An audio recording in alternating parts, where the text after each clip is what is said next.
principalmente desses que defendem basicamente de que a relação médico-paciente continua sendo o fulcro da nossa profissão. Sem relação médico-paciente não há medicina, há comércio, há venda de remédio, venda de exames, venda de produtos, mas não é medicina. Então, precisa ter uma relação médico-paciente honesta, séria, clara, para que realmente se possa fazer uma medicina bem feita e de interesse para o doente, para a população, diminuindo custos, o que tem uma importância relativa, mas, basicamente, diminuindo sequelas e mortes. Então, tentem lembrar ou pensar nesse sentido e ver a conferência do Bobbio como uma forma essencial de iniciar esse processo.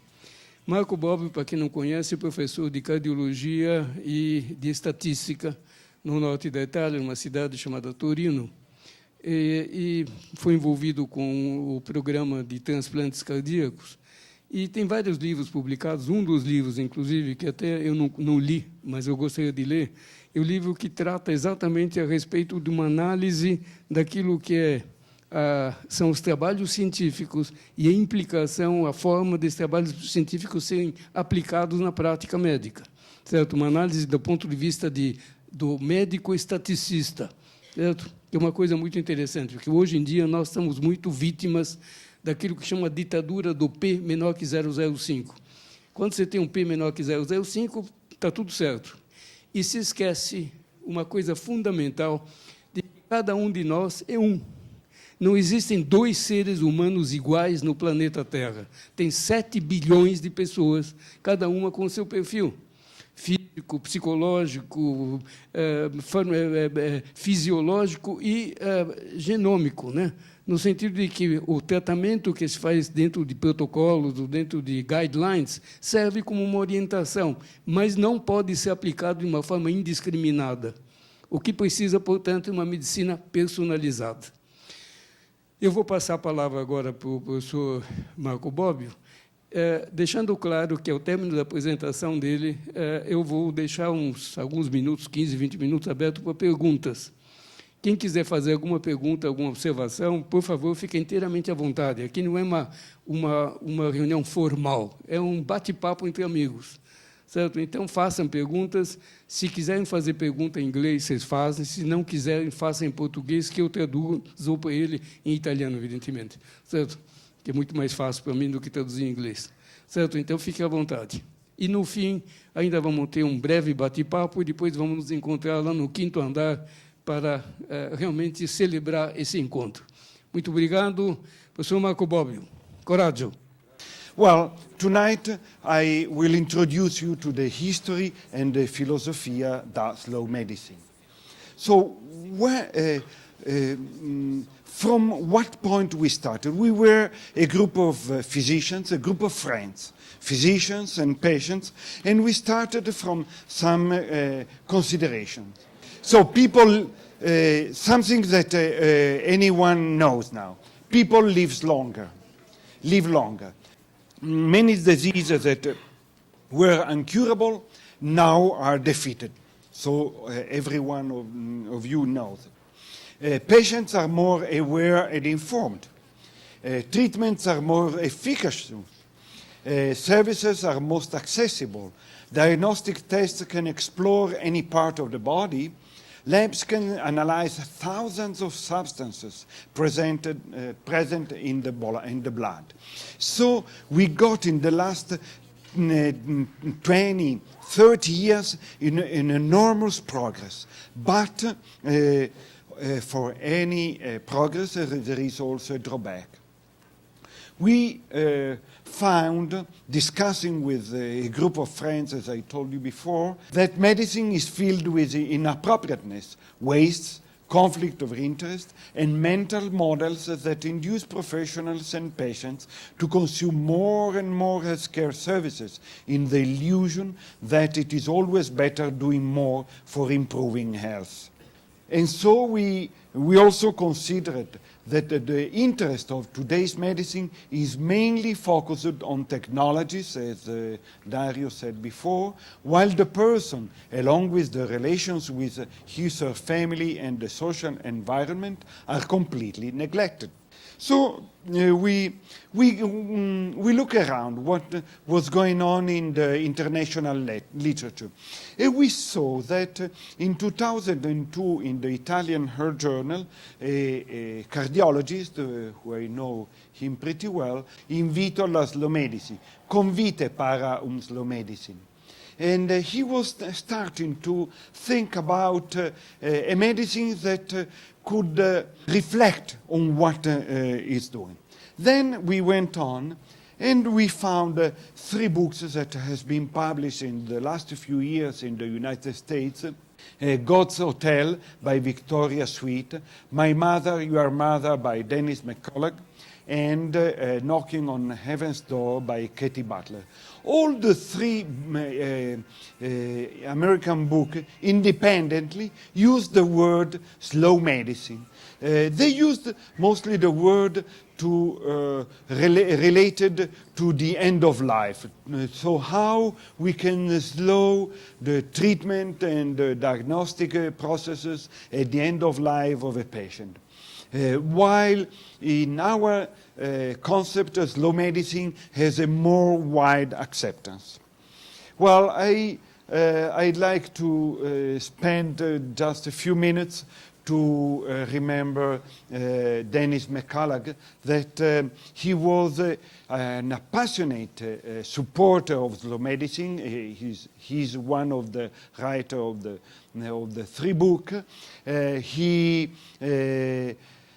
He attended one of the Italians' national meeting 2 years ago, and so was one of our close friends, but he died, he suddenly died June 2016, a few months ago, unfortunately. And this is the article the New York Times published regarding his career and his life. Well, so in 2011, we were thinking to put together all this sort of ideas. So how to put together all the positive progresses that medicine have done in the last 20, 30 years, but with all the problems that arose for this reason. So we started to think about a name, and we thought that slow medicine could be a good name to represent what the idea we have of medicine. It's our project. So we founded the Slow Medicine in 2011 as a movement of physicians, health professionals, patients, and citizens. So we thought that the initial idea was not to start with a medical society. So we thought that it was very important to work with nurses, with citizens and patients, with the aim to promote processes of care based on appropriateness, but within a relation of listening, dialogue, and decision sharing with the patient. So we started, we decided to use the slow medicine term because we started with the slow food movement. I think that most of you know about the slow movement food. Here in São Paulo there is the Italy store that is part of this movement. Yesterday night we visited it. And so the slow food fights for an alimento bom, limpo, justo para todos. So we, starting from this idea, we decided to prepare a logo in which there are 2 snails. One is the patient and the other one is the physician. They are both discussing about slow medicine. And our manifesto is we defined 3 adjectives. There are a medicina sobria, rispettosa e giusta. And so we prepared a manifesto that you can see here the Portuguese version. So sobria, medicina sobria, means fazer mais, não quer dizer fazer melhor. Well, my Portuguese is not so good. And in the bottom line, slow medicine, slow medicine reconhece que fazer mais não significa fazer melhor. The second adjective is respeitosa. Os valores, expectativas e desejos das pessoas são diferentes e invioláveis. And then the third one is justa, cuidados adequados e de boa qualidade para todos. And so I think that here in Brazil, where the difference of the treatment of rich and poor people are so big, the fight for medicine that is just, I think it could be very important. So we expanded our project because we don't think that slow medicine could be defined only inside the physician's office in the relationship between he and the patient. But we think that it could be seen as a global project, that we can speak about slow medicine in research, in clinical research, in prevention, and then I'll show you something, in health education, in developing new technologies. So we can apply the slow philosophy in all those situations. In rehabilitation, in hospital management, so we can also have a slow hospital management. In safeguarding the environment, difficult word. In constructing a partnership with citizens and patients. And so what we want to change. The excess of medicalization of daily life, and Dario gave you some examples during his introduction. The prevention considered as the sum of tests and treatment, because nowadays when people think about prevention, for them it means to go to the doctor, have a list of tests, go to the lab, get the results, and then take some drugs to modify some small changes in the values of the lab. The abuse of no evidence-based drugs, clinical research driven only by economic reasons, appropriateness based on state rules, conflict between patients and physicians. We try to change it, to avoid that the relationship, the partnership with the between physicians and patients could be a fight. And to fight against defensive medicine. That's one of the major problems that affect today's medicine. So we are thinking about slow medicine, but what is fast medicine? What is a concept of fast medicine that we want to fight? Well, fast medicine is a medicine that uses drugs for any discomfort and for any problem that a patient has. The physicians start writing one or more drugs because he thinks that is the only way to treat patients.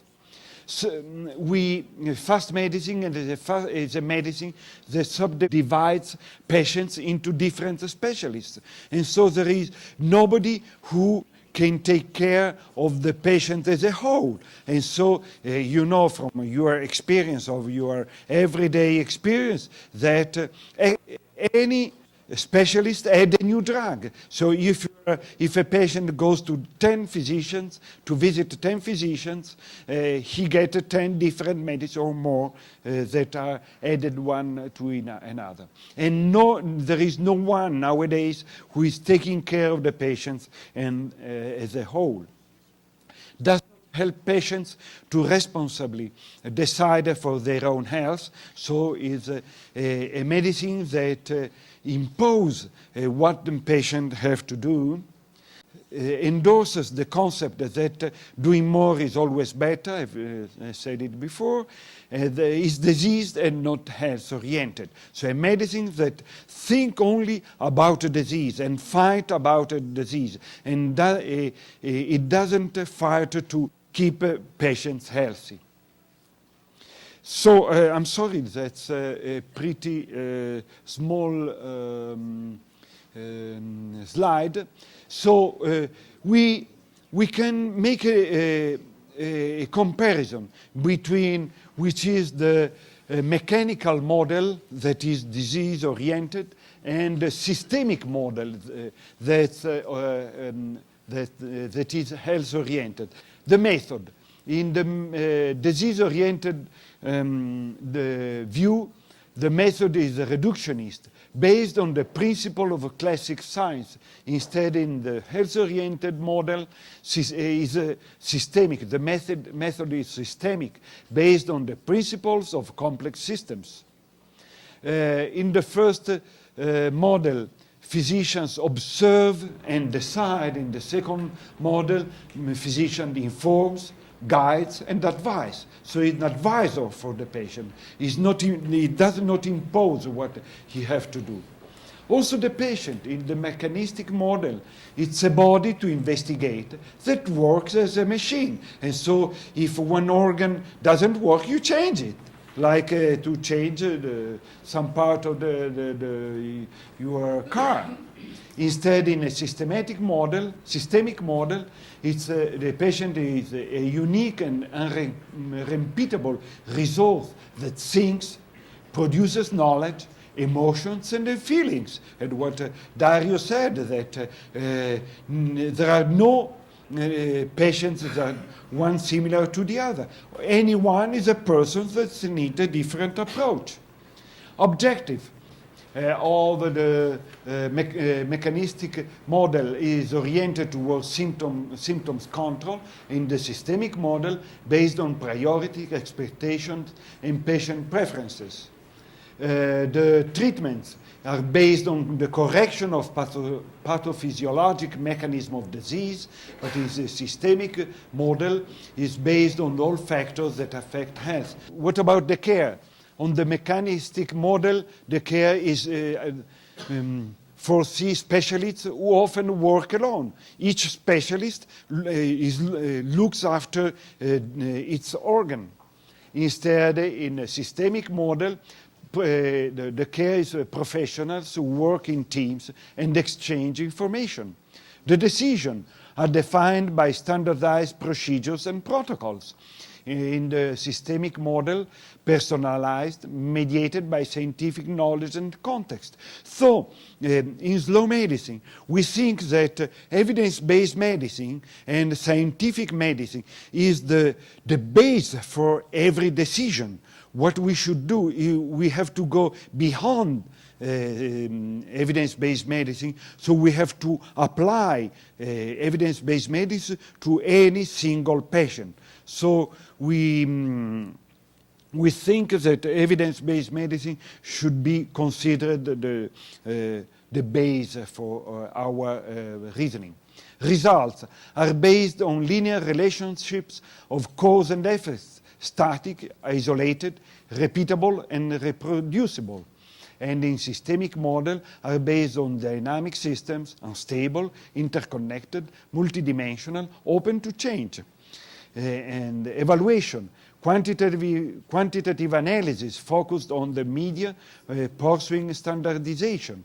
Instead, in the systemic model is qualitative analysis that take into account the various and values of diversity. Health in the mechanistic model is complete state of well-being, physical, mental, and social. That's the definition of the World Health Organization. In the systemic model, individuals' ability to adapt to physical and social environment.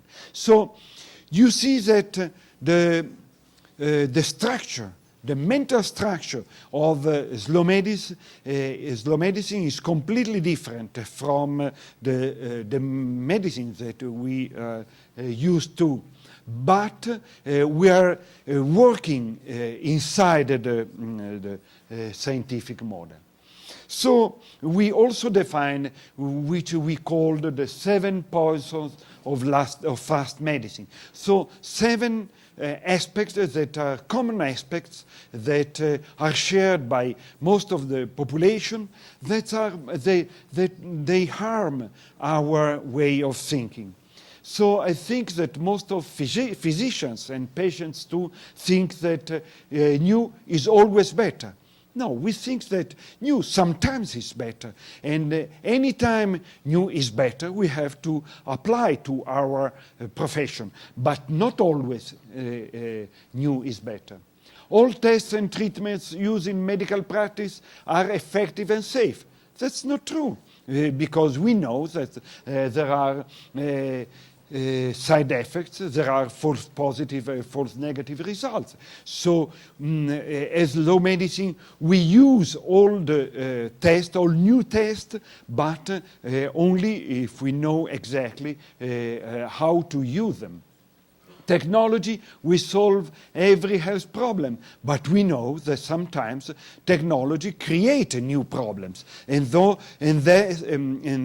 then we have to create a new technology to avoid the problem of the first technology, with the same cycle that we prescribe a drug to antagonize the side effects of the previous drugs, and so on. Doing more helps recover and improve the quality of life. But nowadays we know that a lot of times doing more doesn't mean doing better. And I wrote a second book that I finished to write just before leaving Italy, that is called Too Much Medicine. And again, I explain and I give and I detail and give a lot of examples of situations in which doing more is harming the patients.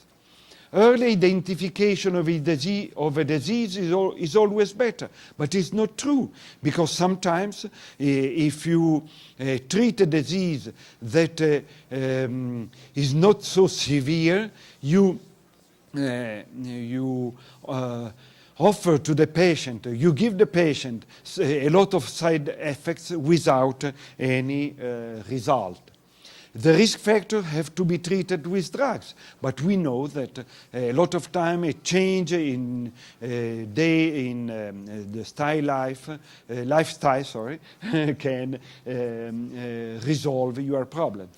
And emotions and moods can be controlled with medical treatment. That's of course not true. And I presented in several conferences, I have not here, an ad that I got from an American medical journal. You see a young lady with a hat on her head on eyes, and it's written, "Is she shy?" The answer is no, she has an anxiety disorder. So if you change the shyness with the diagnosis of anxiety disorder, you move from symptoms that you can cope with. So I think every one of us have some sort of shyness, but every one of us found a way to cope with his or her own shyness. But if you transform the symptom of shyness in a diagnosis of an anxiety disorder, you need a psychiatrist for the diagnosis and the drug. And of course, at the end, the bottom line of the the page, the advertisement page, there was, they suggested for anxiety disorder and antidepressive drugs. So I think that we should find different ways to treat emotions and moods.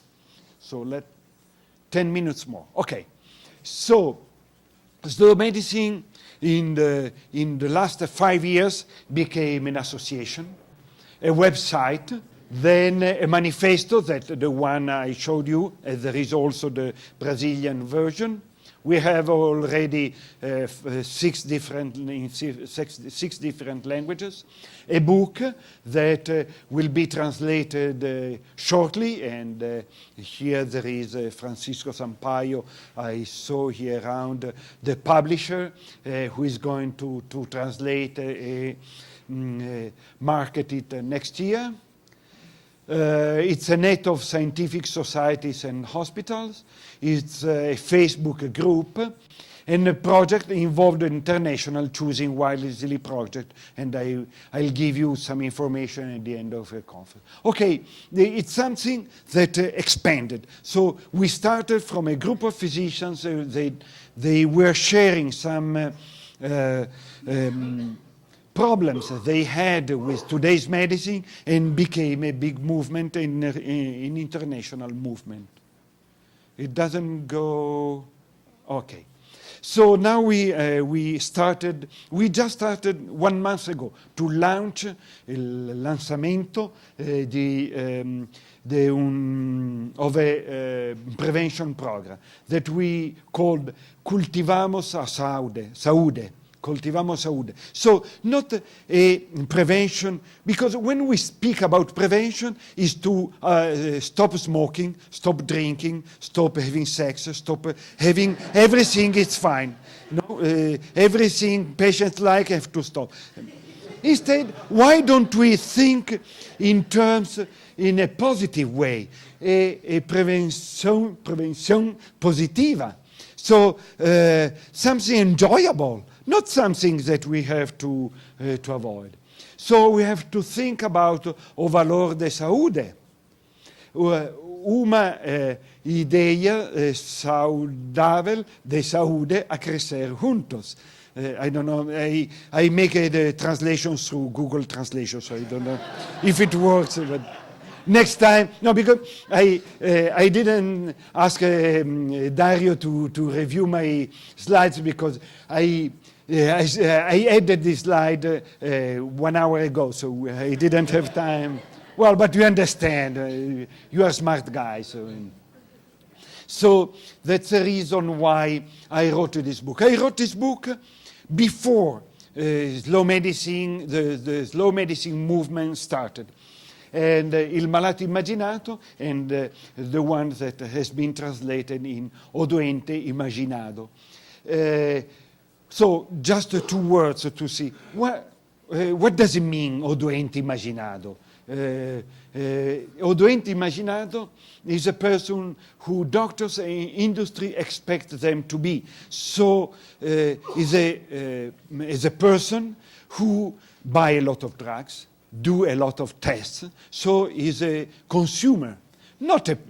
It doesn't matter if he's health or is sick. The importance that it must become a consumer. O Doente Immaginato is a person who is more worried about the future than about the current state of well-being. It's what you know every day. There is people, they are eating special food, they are doing exercise in a certain way in order to avoid something. And then after a lot of sacrifice, they cross the street and they have a car accident just across the street to buy the milk, in the unfed milk in the dairy in front. It's what the Americans call the worried wealth. So people that are well, but are worried about the future. So it's not a way. We as physicians, we created an army of worried wealth. chooses to treat a disease that probably will not occur. Represent themselves as a word well, yes, I wrote it here, is concerned to prolong their lives without being able to decide how. So we want to arrive to 100 years, yes, but how? That's the problem, how we arrived. Because if we spend the last 10 years in a bed, it's not worth all the sacrifice we have done. So today, slow medicine was launched also in Netherlands, in Holland, that's their site, and here in Brazil. And so today there is a website with a lot of information that José Carlos is doing. And this is the home page of the Slow Medicine Brazil. And those are the three physicians, José Carlos Aquino de Campos Veio, Dario Birolini, and Kazusei Akiyama. That's, it's easier to call him Kaju. The short name is Kaju. So they started this activity. So you can see the principios. And then I spent just a few minutes to introduce which is the program of Choosing Wisely. So Choosing Wisely is a project that started in the United States with the cooperation between a scientific society, the ABIM Foundation, ABIM, they say in the United States, and Consumer Reports, so an association of citizens.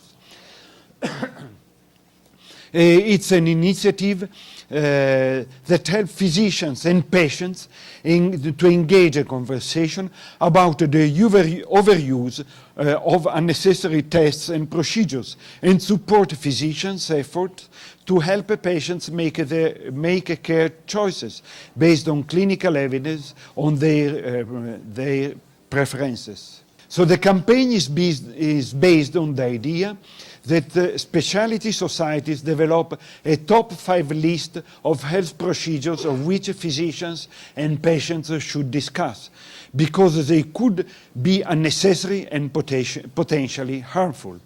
In April 2012, 9 societies released the first top 5 lists.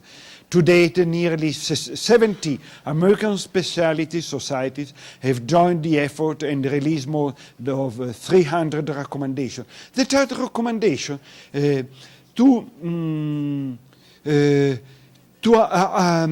avoid a certain kind of tests and treatment that are overused, because most of those treatments are used appropriately, so you have to continue to use it, but to pay attention that sometimes there is a waste.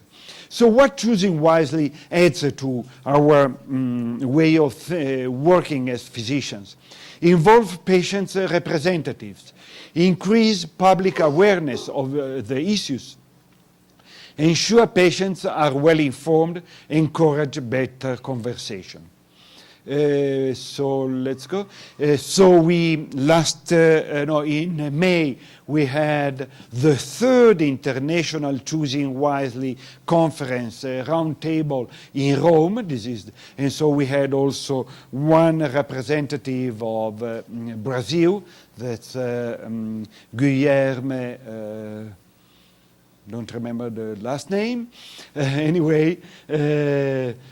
And so because around 15 countries around the world joined this project. And tomorrow in Curitiba, the first Encontro Científico do Choosing Wisely Brazil will be held there. So, and in Italy, slow medicine is decided to launch the program of Choosing Wisely in Italy. So Choosing Wisely in Italy is directed by Slow Medicine. So I am at the end of the talk. I'm here to answer all your questions. Just to tell you that slow medicine is a sort of new paradigm. We can think about a new paradigm of medicine that is taking into account all the progress medicine has done during the last few years, but to think about all the harms medicine is creating nowadays. So we have to discuss with with our patients and to create an alliance between physicians and patients in order to get the best of the scientific medicine, avoiding all the harm that we can create to the patient. Thank you very much for your attention.